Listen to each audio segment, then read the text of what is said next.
We are coming up on 4 years since Hurricanes Irma and Maria left devastation behind on the island of Puerto Rico. Yeah, in the aftermath, the entire island was left with no power and running water for weeks, in some areas, months.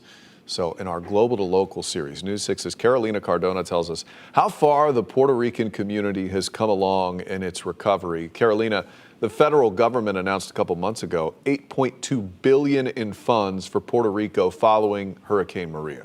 Yeah, that's right. As you guys may recall, Hurricane Maria pounded Puerto Rico as a Category 4 storm, destroying the power grid, causing more than $100 billion in damage, killing about 3,000 people, and prompted tens of thousands to abandon their homes and relocate to Central Florida.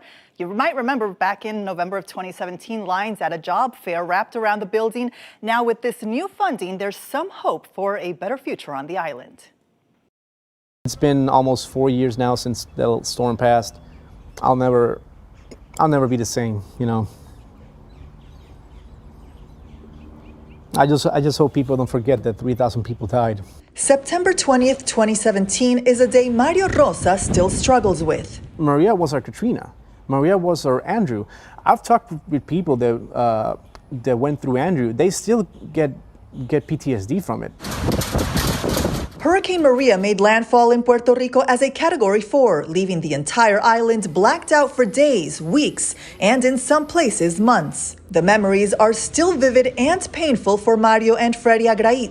Both men relocated to Central Florida after Hurricane Maria devastated the island. My hope is that if there's a next time, because there probably will be, to not be 9 months without power, so people don't have to suffer through that. We knew that it was going to be hard, but we didn't realize that it would end up being kind of an apocalyptic experience. The next morning, you wake up, you have no electricity, no water, no communication, so it's like going back to the Stone Age. We really rationed the food so that we could basically,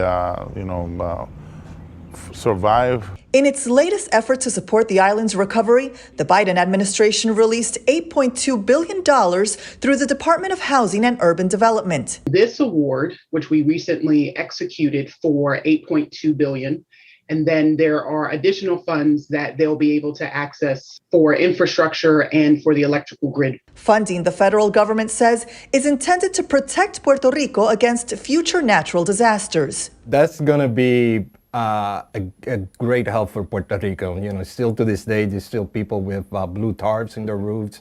There's still bridges that have not been rebuilt completely, roads that have not been rebuilt.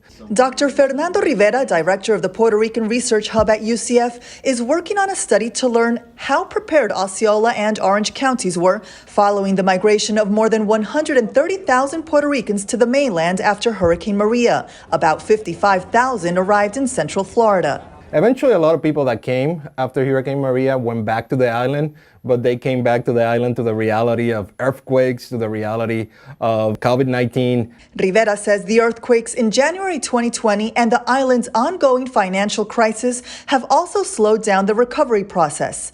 Mario says he just hopes if another natural disaster like Maria hits the island, there will be a better outcome from the federal government. Seeing the lack of response, the lack of care, that hurt. You kind of feel reduced, dehumanized. The response was what actually marked us. That was what everyone will feel. It's not the storm itself. It's the aftermath and the lack of response.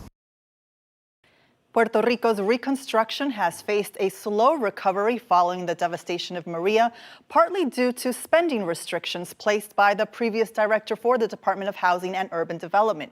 Those roadblocks were placed by the Trump administration following that hurricane, but they now have been removed. Carolina Cardona, News 6, getting results.